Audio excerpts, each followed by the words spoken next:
السلام علیکم ناظرین، میں ہوں سالک مجید. آپ دیکھ رہے ہیں جیو پاکستان ویڈیوز. امید کرتا ہوں آپ سب خیریت سے ہوں گے. کیریئر کے اوائل میں ہمیں مختلف موضوعات پہ کوریج کرنے کا موقع ملتا تھا. بعد میں تو خیر ہم نے پولیٹیکل رپورٹنگ کافی کی اور پولیٹیکل حالات پہ زیادہ جو ہے وہ فوکس رہا. لیکن شروع میں اسپورٹس بھی تھا، شوبز بھی تھا. تو ایک زمانے میں مجاہد بریلوی صاحب کے ساتھ مجھے کام کرنے کا اعزاز حاصل ہوا تھا. وہاں پہ باجی شمس الحسن صاحب ان کی سرپرستی میں ایک میگزین نکالا گیا تھا، سنہرا دور. اس کے مدیر تو مجاہد بریلوی صاحب ہی تھے، لیکن پیچھے جو آئیڈیا تھا وہ باجی شمس الحسن صاحب کا تھا. پیپلز پارٹی کی حکومت میں وہ ایک سیاسی میگزین نکالا گیا تھا، لیکن اس میں ہر موضوعات کور کرنے والا میگزین بنایا گیا تھا. تو اس میں مجھے مختلف سروے انٹرویوز کرنے کے لیے موقع ملتا رہتا تھا، اور مجھے شوبز کی رپورٹنگ بھی دی گئی تھی. اور میں مختلف ڈراموں کی شوٹنگ کے لیے وہاں جایا کرتا تھا. پی ٹی وی اس زمانے میں پی ٹی وی میں ہی ڈرامے ریکارڈ ہوا کرتے تھے، وہاں شوٹنگ ہوتی تھی. اور وہاں پہ ایک ڈرامے کی یاد میں آپ کو تازہ کرتے ہوئے بتاتا ہوں کہ ایک ڈرامہ وہاں پہ ریکارڈ ہو رہا تھا. وہ پہلا ڈرامہ تھا غزل صدیق اور بلوچ جو ہماری اداکارہ ہیں، دیکھیں ان کا نام کے چینل پہ سے اتر جاتا ہے، ماہنور بلوچ. بہت ہی خوبصورت اداکارہ ہیں پاکستان کی. اور غزل صدیق یہ دونوں کا پہلا ڈرامہ تھا، اور ماروی شاید اس ڈرامے کا نام تھا. اور سلطانہ صدیقی اس کی پروڈیوسر تھیں. پی ٹی وی کے بڑے ہال میں جو بڑا ان کا اسٹوڈیو ہے وہاں پہ اس کی ریکارڈنگ ہو رہی تھی. اور اس کے اوپر فرسٹ فلور پہ بیٹھ کے وہاں سے سلطانہ صدیقی صاحبہ ہدایات دیا کرتی تھی. نیچے سیٹ پہ شوٹنگ ہوا کرتی تھی، اور میں سیٹ پر ہی ایک سائڈ میں کرسی پر بیٹھ کر پوری ریکارڈنگ اور شوٹنگ دیکھا کرتا تھا، اور اس کے نوٹس لیا کرتا تھا. اور پھر بعد تصویریں وغیرہ لے کر ہم اس کی رپورٹ بنایا کرتے تھے. تو میں نے وہاں دیکھا کہ واقعی سلطانہ صدیقی صاحبہ کی جو گرپ تھی پروڈکشن پر، سب لوگ ان کی بہت عزت کرتے تھے، احترام کرتے تھے، ان سے سیکھتے تھے. ان کو ایک انسٹیٹیوشن مانا جاتا تھا پی ٹی وی میں. اور وہ بات بعد میں ثابت ہوئی جب انہوں نے ہم ٹی وی لانچ کیا. اور ہم ٹی وی کی جو لانچنگ تھی اس سے پہلے کا جو ہوم ورک تھا، جو پیپر ورک تھا، وہ بھی میرے سامنے ہی ہوتا تھا. کیونکہ میں ان دنوں مہتاب راشدی صاحبہ کے آفس میں بیٹھا ہوتا تھا جب وہ انفارمیشن سیکرٹری تھیں. تو وہاں پر آئی پروڈکشنز کے حساب سے انہوں نے شروع کیا تھا. شروع میں اس کا کمپنی کا نام شاید آئی پروڈکشن اس طرح کا کچھ رکھا تھا، اور وہاں سے پھر ہم ٹی وی یہ بنا تھا بعد میں. تو وہاں بیٹھ کر روزانہ وہ سوچ بچار ہوا کرتی تھی کہ اس طرح کا ٹی وی چینل کھولا جائے گا، اور اس میں ڈرامے ہوں گے اور شوبز کے پروگرام ہوں گے، انٹرٹینمنٹ ہوگی، تو اس میں کیا کیا کرنا ہے. تو وہاں بیٹھ کر یہ ساری چیزیں میڈم مہتاب راشدی جو ہیں وہ ڈسکس کیا کرتی تھیں.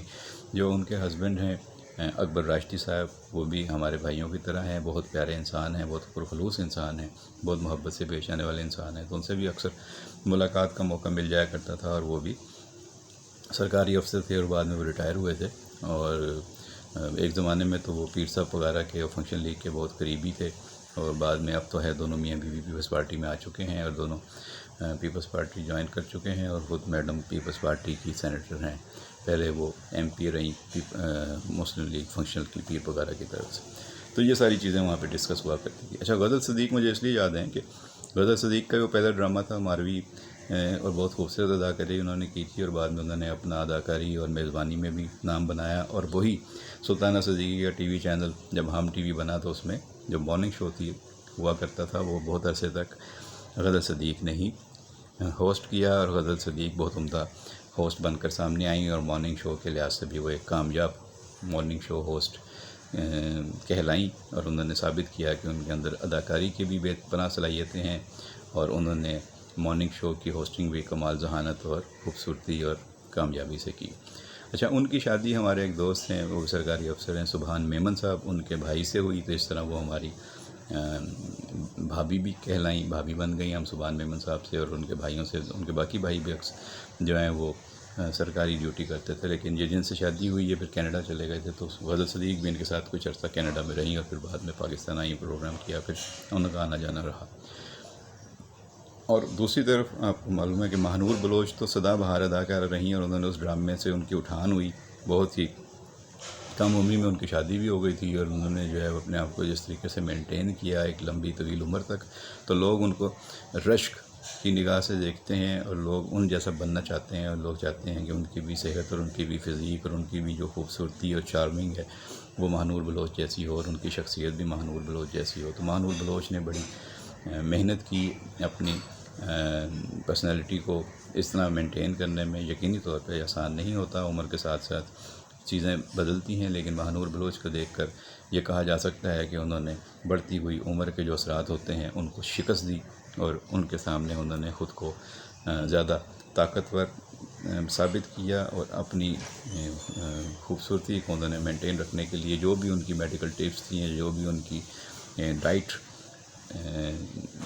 جو بھی ان کی روٹین تھی، اس کو انہوں نے اور اپنی ایکسرسائز کو انہوں نے بڑی کامیابی سے مینٹین کر کے دوسروں کے لیے وہ ایک رول ماڈل بنی ہے۔ اور یقیناً سب اداکاروں کو، نوجوانوں کو، فنکاروں کو چاہیے کہ وہ ان جیسا بننے کی کوشش کریں، خود کو فٹ رکھیں، اپنی فٹنس پر توجہ دیں، اپنی خوبصورتی پر اور اپنی اداکاری پر اور اپنی صحت پر توجہ دیں۔ تو اگر اس طرح کی چیزیں سیکھنی ہیں تو اس کے لیے ماہنور بلوچ بہترین ہے، اور اگر آپ نے اداکاری سے ہوسٹنگ سیکھنی ہے اور یہاں تک کامیابیوں کا سفر کیسے طے ہوتا ہے تو پھر آپ غزل صدیق کو دیکھیں اور ان کا جو ہے وہ کیریئر اسٹڈی کریں۔ اسی طرح میں آپ کو بتاؤں، ہمارے ایک اور دوست ہیں ڈاکٹر زبیر مرزا صاحب، آرتھوپیڈک سرجن ہیں، ان کے والد صاحب کے ساتھ بھی ہماری سلام دعا ہوتی تھی۔ وہ پاکستان ایئر فورس میں پشاور میں ہوا کرتے تھے، پھر وہ کراچی میں آ گئے۔ یہاں پہ ڈاکٹر زبیر مرزا نے آرتھوپیڈک ٹراما کا ایک ہاسپٹل بنایا تھا جس کا نام تھا او ٹی ہاسپٹل۔ وہ شارع فیصل پہ شاہ فیصل کالونی کے پاس ہوا کرتا تھا، ریلوے برج کے قریب۔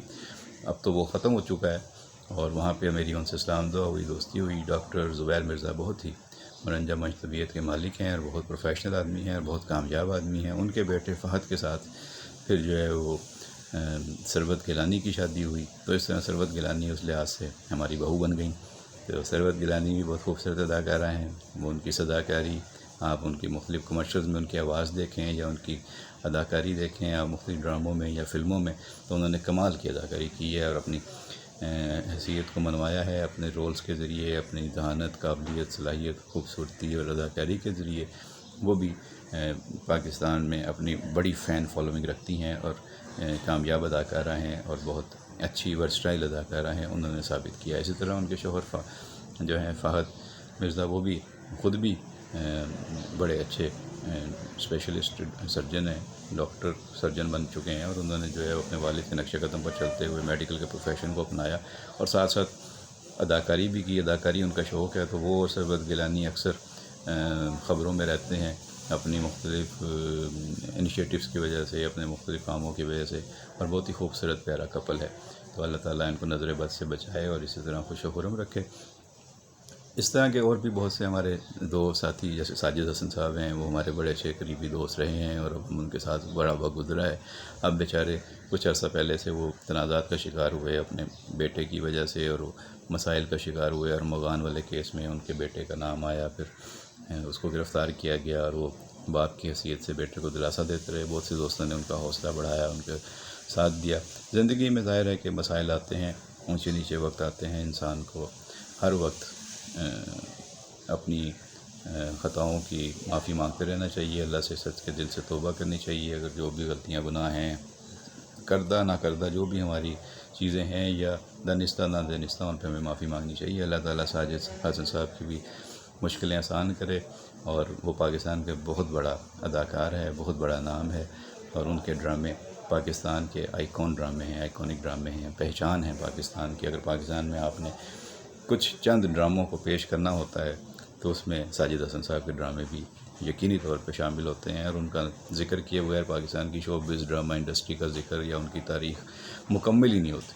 تو ساجد حسن صاحب کے لیے بھی بہت سی نیک تمنائیں ہیں، دعائیں ہیں، اللہ تعالیٰ ان کو بھی مشکلوں سے نکالے اور ان کے لیے آسانیاں پیدا کرے، اور ہمارے نوجوانوں کو اس نشے کی عادت سے بچائے۔ اور یہ جو ڈرگس کا معاملہ ہے یہ بہت ہی خطرناک ہے، اللہ کسی دشمن کے بچے کو بھی ڈرگس میں نہ مبتلا کرے۔ مجھے ایک دن ایک ہمارے صوبائی وزیر ہیں، وہ بتا رہے تھے کہ کراچی جیسے شہر میں بڑے بڑے بنگلے ہیں، بڑے بڑے لوگ ہیں جنہوں نے اپنے گھروں میں اپنی جوان اولاد کو زنجیروں سے باندھ رکھا ہے۔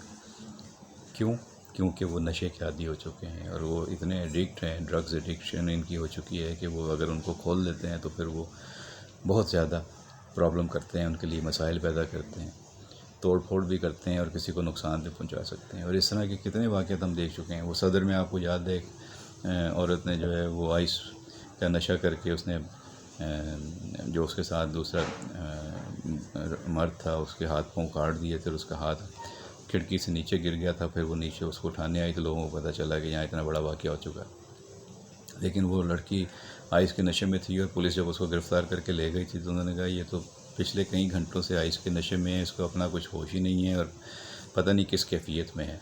تو یہ جو نشہ ہے یہ اتنا آدمی کو جو ہے وہ بیزار کر دیتا ہے یا دنیا سے لا تعلق کر دیتا ہے، وہ کچھ بھی کر گزرتا ہے۔